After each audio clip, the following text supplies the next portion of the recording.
Hello दोस्तों, नमस्कार। स्वागत है आप सभी का आपके अपने YouTube channel target entrance exam यानी कि TEE पर। आइए सभी हमारे साथ जुड़ जाइए।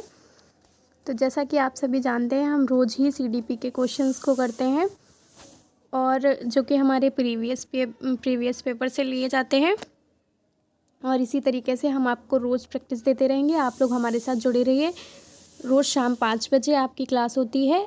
शाम 5 बजे आप लोग आके आराम से अपनी प्रैक्टिस को करिए। बहुत ज़्यादा लंबी क्लास नहीं होती है, 15-20 मिनट की क्लास आप आराम से ले सकते हैं और आप अपनी प्रैक्टिस को बरकरार रख सकते हैं। चलिए क्लास को आगे बढ़ते हैं। तो आज का हमारा जो पहला क्वेश्चन हो जाएगा, उसको देख लेते हैं। तो आज का हमारा पहला क्वेश्चन है, विकास के प्रत्येक चरण के लिए सामाजिक अपेक्षा को क्या कहा जाता है। ऑप्शन ए हो जाएगा विकासात्मक कार्य, बी हो जाएगा विकासात्मक आवश्यकताएं, सी हो जाएगा विकासात्मक बाधाएं, डी हो जाएगा विकासात्मक क्षेत्र। तो ठीक है, हमसे पूछा गया है कि विकास के प्रत्येक चरण की सामाजिक अपेक्षा को क्या कहा जाता है। ठीक है, तो क्या हो जाएगा, क्या कहा जाता है। पहला ऑप्शन हमारा बिल्कुल करेक्ट हो जाएगा कि क्या कहा जाएगा, विकासात्मक कार्य। ठीक है, ऑप्शन ए हमारा करेक्ट हो जाएगा। क्या कहा जाता है, विकासात्मक कार्य। तो क्या कहा जाएगा हमारा, विकासात्मक कार्य। और विकासात्मक कार्य कौन कौन से कहलाएंगे, जैसे कि शारीरिक कार्य हो गए या फिर संज्ञानात्मक कौशल हो गए। ठीक है, तो अगर इनको क्या माना जाता है, शारीरिक और मानसिक स्वास्थ्य के लिए महत्वपूर्ण माना जाता है। ठीक है, शारीरिक कौशल जो होते हैं, संज्ञानात्मक जो कौशल होते हैं, उन्हें किसके लिए, शारीरिक स्वास्थ्य और मानसिक स्वास्थ्य के लिए क्या माना जाता है, महत्वपूर्ण माना जाता है। तो उसी को क्या कहेंगे, विकासात्मक कार्य कहेंगे। ठीक है, और विकासात्मक क्षेत्र में महत्वपूर्ण भूमिका भी निभाता है। तो यानी कि ऑप्शन हमारा पहला बिल्कुल करेक्ट हो जाएगा। अगले क्वेश्चन की तरफ बढ़ते हैं। क्वेश्चन नंबर 2 है हमारा।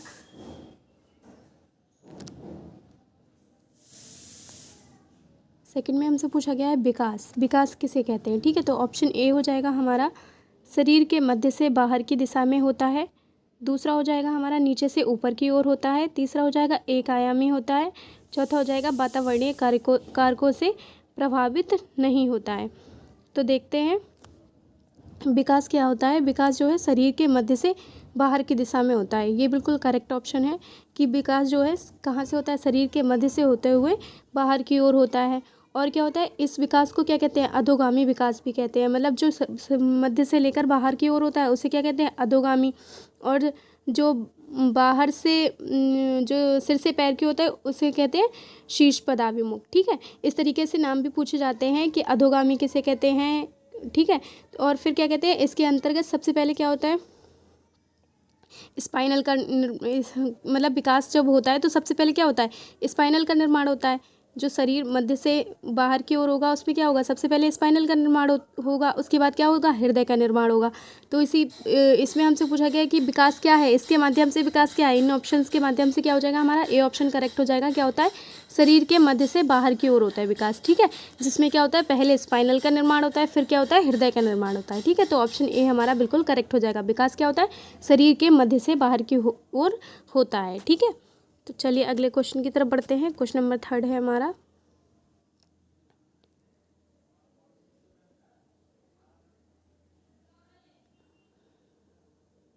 ये क्वेश्चन आधा कट गया है, रुक जाइए, दूसरे पेज पर है, अब दिख रहा होगा।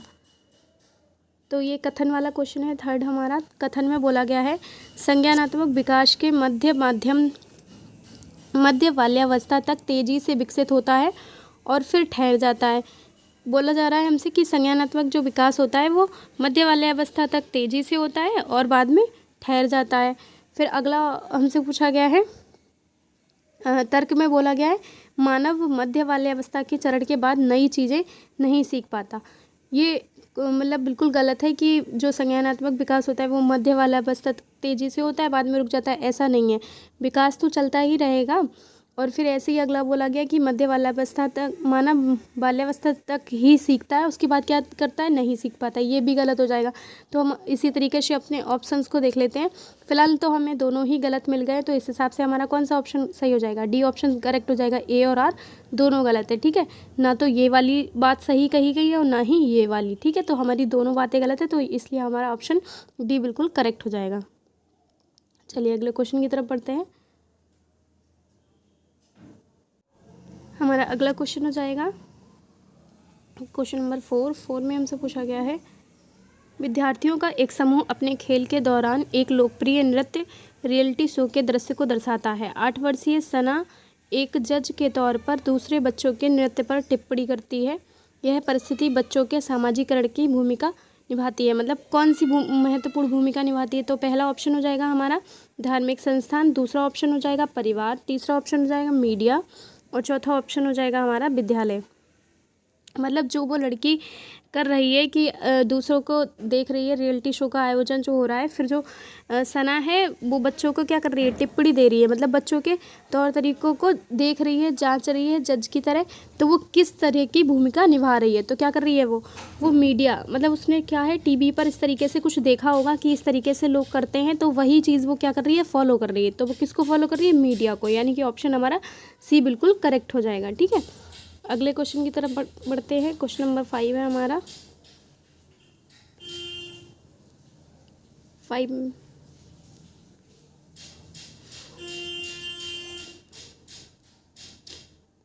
में पूछा गया है, जीन पियाजे के संज्ञानात्मक सिद्धांत के अनुसार बच्चे किस अवस्था में वस्तुओं को कहे गए क्रम में लगाने की योग्यता पा लेते हैं। मतलब संज्ञानात्मक बच्चों की कौन सी अवस्था में, जीन पियाजे के अनुसार हमें बताना है कि बच्चे कौन सी अवस्था में क्या करते हैं, उनको क्रम के हिसाब से लगा लेते हैं।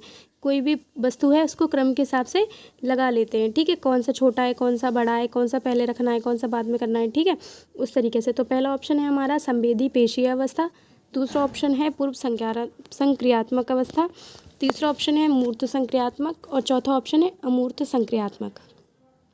तो क्या होता है, बच्चे जो होते हैं वो तीसरी अवस्था में यानी कि मूर्त संक्रियात्मक अवस्था में क्या करते हैं, चीज़ों को क्रम से लगाना सीख जाते हैं। ठीक है, और ये अवस्था कब से कब तक की चलती है, 7 से 11 वर्ष। ठीक है, 7 से 11 वर्ष के मध्य क्या करते हैं बच्चे जो होते हैं वो क्रम में लगाना सीख जाते हैं। उनकी इंद्रियां विकसित हो जाती हैं अच्छे से और वो क्या करते हैं, क्रम में लगाना सीख जाते हैं। ठीक है, तो ऑप्शन जो है हमारा तीसरा बिल्कुल करेक्ट हो जाएगा। अगले क्वेश्चन की तरफ पढ़ते हैं। क्वेश्चन नंबर 6 है हमारा।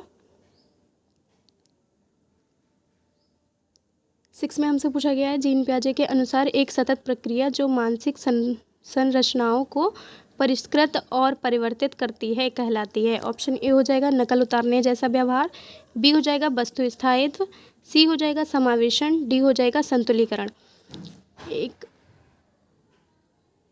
एक ऐसी प्रक्रिया जो मतलब सतत चलती है, ठीक है, और संरचनाओं को परिष्कृत और परिवर्तित करती है, मतलब बदलती है, तो वो प्रक्रिया क्या कहलाती है। ठीक है, तो क्या कहलाएगी हमारी, ऑप्शन ए में बोला है नकल उतारना, बी हो जाएगा वस्तु स्थायित्व, सी हो जाएगा समावेशन और डी हो जाएगा संतुलीकरण।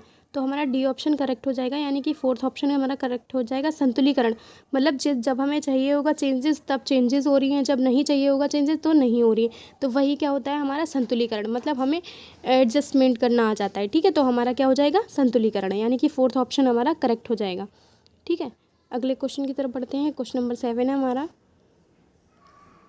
7 में हमसे पूछा गया है, एक विद्यार्थी को एक समस्या का हल खोजने में संघर्ष करते देखकर उनकी सहायता के लिए अध्यापिका उन्हें संकेत और आधे सुलझे उदाहरण देती है।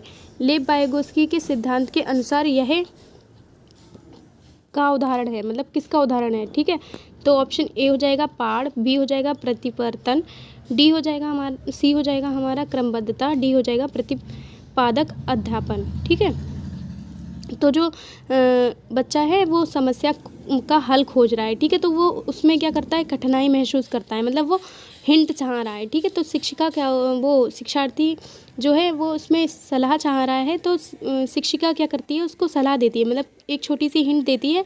हम लोग बोलते हैं एक क्लू दे दो मैम, एक क्लू दे दो, वही वाला कि जो मैम होती हैं वो उसे क्लू दे रही हैं, तो वो प्रक्रिया क्या कहलाएगी।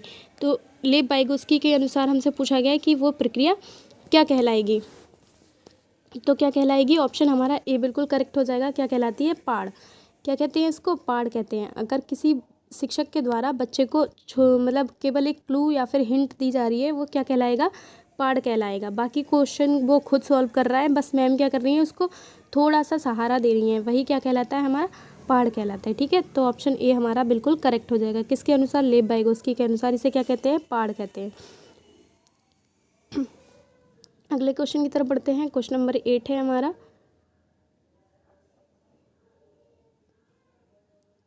8 में हमसे पूछा गया है, निम्न में से किस सिद्धांतकारी ने कहा है कि संज्ञानात्मक विकास एक सहयोगात्मक प्रक्रिया है? ऑप्शन ए हो जाएगा लेव वाइगोस्की, बी हो जाएगा इवान पावलॉक, सी हो जाएगा हमारा B.F. स्किनर, डी हो जाएगा जॉन बी वॉटसन। ठीक है, तो किसने कहा था कि किस सिद्धांतकारी ने कहा था सहयोगात्मक प्रक्रिया है क्या विकास?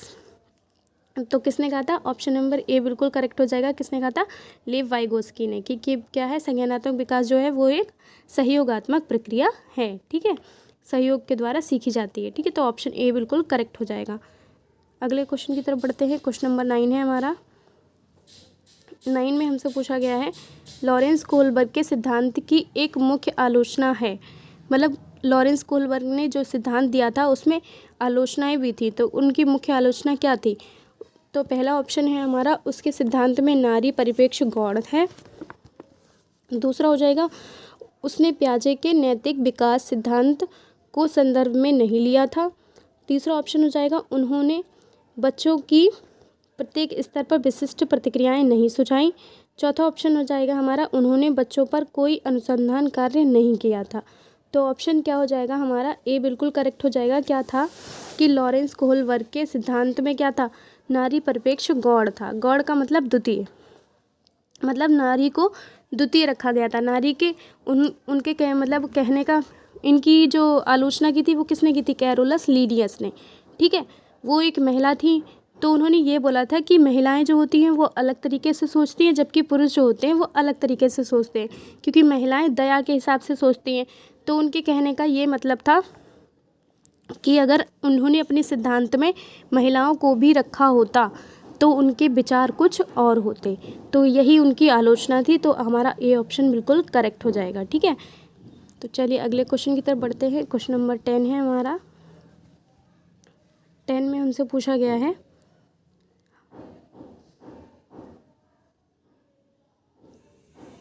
एक सेकेंड।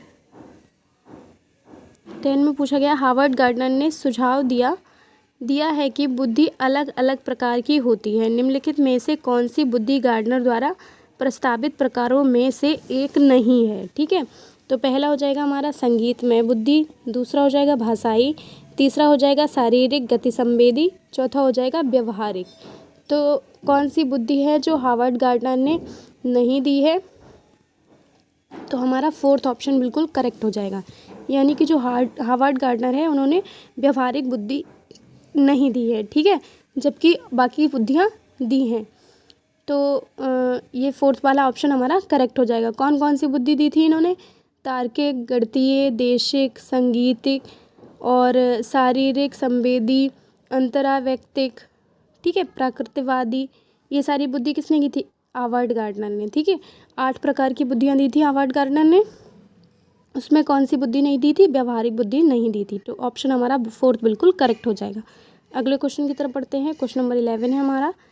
11 में हमसे पूछा गया है, इनमें से कौन सा विकल्प एक प्रगतिशील कक्षा में संरचनात्मक शिक्षण का उदाहरण है? ऑप्शन ए हो जाएगा हमारा विविध स्पष्टीकरण, बी हो जाएगा रटकर याद करना और शब्द पुनरावृत्ति, सी हो जाएगा पुरस्कार और दंड, डी हो जाएगा हमारा बार बार वेधन और अभ्यास। तो संरचनात्मक शिक्षण का उदाहरण कौन सा है?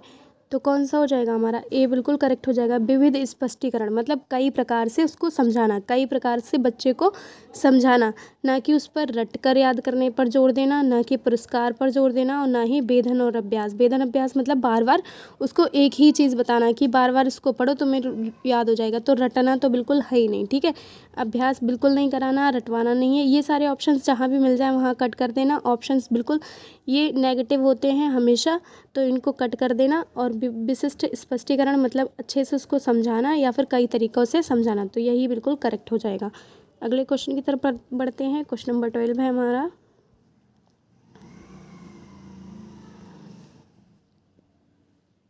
में हमसे पूछा है, बहुभाषिकता के संदर्भ में निम्न में से कौन सा दृष्टिकोण उपयुक्त है? ऑप्शन ए हो जाएगा हमारा, विद्यार्थियों को विद्यालय अवधि के दौरान उनकी मातृभाषा या स्थानीय भाषा का उपयोग करने के लिए दंडित किया जाना चाहिए। दंडित बिल्कुल नहीं किया जाना चाहिए किसी भी अवस्था में, और उनकी भाषा को प्रयोग करने के लिए तो बिल्कुल भी नहीं। तो पहला ही ऑप्शन हमें गलत लग रहा है, फिर भी देख लेते हैं हम।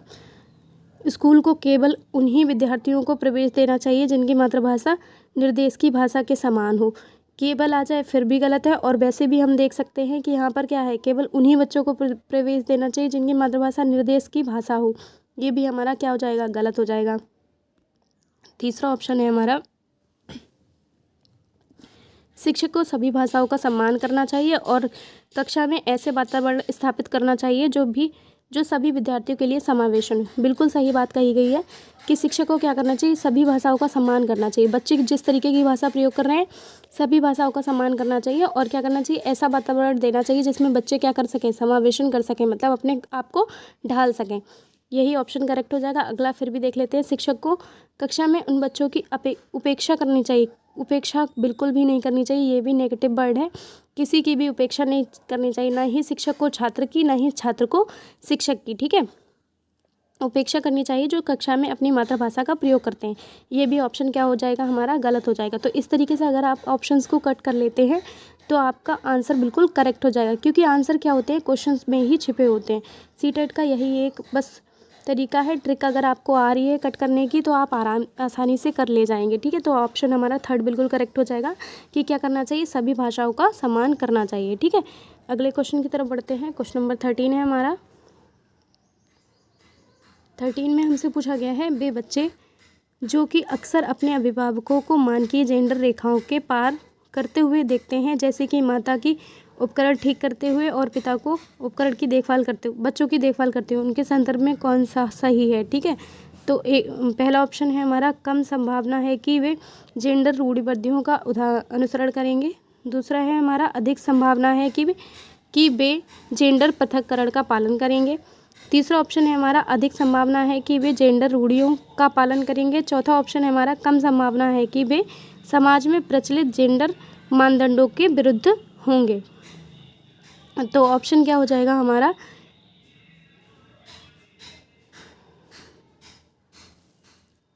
ऑप्शन हमारा पहला सही हो जाएगा कि कम संभावना है वो जेंडर रूढ़िबद्धियों का अनुसरण करेंगे। ठीक है, क्योंकि उनके घर में क्या हो रहा है, जेंडर रूढ़ी को फॉलो नहीं किया जा रहा है, जबकि वो क्या कर रही है, उनकी माता जो है वो मैकेनिकल वर्क कर रही हैं, उनके पिता जो हैं वो बच्चों की देखभाल कर रहे हैं। तो उसमें ये नहीं दर्शाया जा रहा है कि लड़की ये नहीं कर सकती या फिर लड़का ये नहीं कर सकता, तो वो जेंडर रूढ़ियों का अनुसरण नहीं करेंगे। तो ऑप्शन हमारा पहला ही करेक्ट हो जाएगा। अगले क्वेश्चन की तरफ बढ़ते हैं। क्वेश्चन नंबर 14 है हमारा। 14 में हमसे पूछा गया है, राष्ट्रीय शिक्षा नीति 2020 के अनुसार आकलन के क्या उद्देश्य हैं। ऑप्शन ए हो जाएगा हमारा, वो क्वेश्चन में दे रखा है, सीखने के स्तर को सुनिश्चित करने के लिए विद्यार्थियों के तनाव उत्पन्न करना और डर पैदा करना। बी हो जाएगा, अध्यापन अधिगम क्रियाओं को दोहराना। सी हो जाएगा, अधिगम और विकास को अनुकूलित बनाना। डी हो जाएगा, कक्षा के अंदर और बाहर विद्यार्थियों को समर्थन देना। तो क्या हो जाएगा हमारा, डर पैदा करना, ये तो गलत हो जाएगा हमारा, बाकी तीनों सही हो जाएंगे, यानी कि हमारा फोर्थ ऑप्शन बिल्कुल करेक्ट हो जाएगा। बी सी डी अनुसरण करते हैं। NEP 2020 से बहुत सारे क्वेश्चंस बनते हैं, तो उनको आप लोग उसको अच्छे से पढ़ लीजिए। बहुत सारे मैराथन्स डाले हैं बाकी टीचर्स ने, तो आप लोग उसको देख लीजिए और उसके बाद क्वेश्चन पेपर को सॉल्व कीजिए। ठीक है, तो बी और सी और डी हमारा अनुसरण करते हैं किसको, 2020 को। ठीक है, क्या हो जाएगा हमारा, अध्यापन अधिगम क्रियाओं को दोहराना, अधिगम का विकास करना और अंदर से बाहर समर्थन करना, विद्यार्थियों का समर्थन करना। तो ऑप्शन हमारा फोर्थ बिल्कुल करेक्ट हो जाएगा। अगले क्वेश्चन की तरफ बढ़ते हैं। क्वेश्चन नंबर 15 है हमारा, यानी कि आज का लास्ट क्वेश्चन है, बाकी के क्वेश्चन हम अगली क्लास में करेंगे। तो 15 में हमसे पूछा गया है, गत्यात्मक मूल्यांकन क्या समझने में सहायता करता है। पहला ऑप्शन है हमारा, बच्चों का बौद्धिक स्तर। दूसरा ऑप्शन है, समकक्षियों की तुलना में छात्रों का संबंधित पद। तीसरा ऑप्शन है हमारा, बच्चे की विशिष्ट अधिगम आवश्यकताएं। चौथा ऑप्शन है कि बच्चा सामान्य विद्यालय में पढ़ने के लायक है या नहीं। तो क्या पूछा गया है हमसे कि गत्यात्मक जो मूल्यांकन है वो क्या समझने में सहायता करता है। तो ऑप्शन हमारा सी हो जाएगा बिल्कुल, कि बच्चे विशिष्ट अधिगम आवश्यकताएं, बच्चों की विशिष्ट अधिगम आवश्यकताओं को समझने में सहायता करता है। जैसे क्या होता है, घुटनों के बल चलना, खड़ा होना, इस तरीके की जो प्रतिक्रियाएं करता है, तो वही क्या करता है, गत्यात्मक मूल्यांकन मतलब समझने में सहायता करता है। उनकी विशिष्ट आवश्यकताएं होती हैं ये, कि चलना या फिर घुटनों के बल खड़ा होना या फिर किस तरीके से वो काम कर रहा है, मतलब जो जो नई क्रियाएं करता है वही सारी क्या होती हैं, गत्यात्मक क्रियाएं। ठीक है, तो वही समझने में क्या करता है, हेल्प करता है। ठीक है, तो ऑप्शन थर्ड हमारा बिल्कुल करेक्ट हो जाएगा। तो चलिए आज की क्लास को हम यहीं पर समाप्त करते हैं। कल फिर मिलेंगे आपको शाम 5 बजे। सभी हमारे साथ जुड़ते रहिए और प्रैक्टिस करते रहिए और अच्छे से क्वेश्चंस को करते रहिए। बस आपको अपना गोल ज़रूर मिल जाएगा और आप अच्छे नंबर गेन कर पाएंगे। तो हमारे साथ जुड़े रहिए। Thanks for watching, bye bye.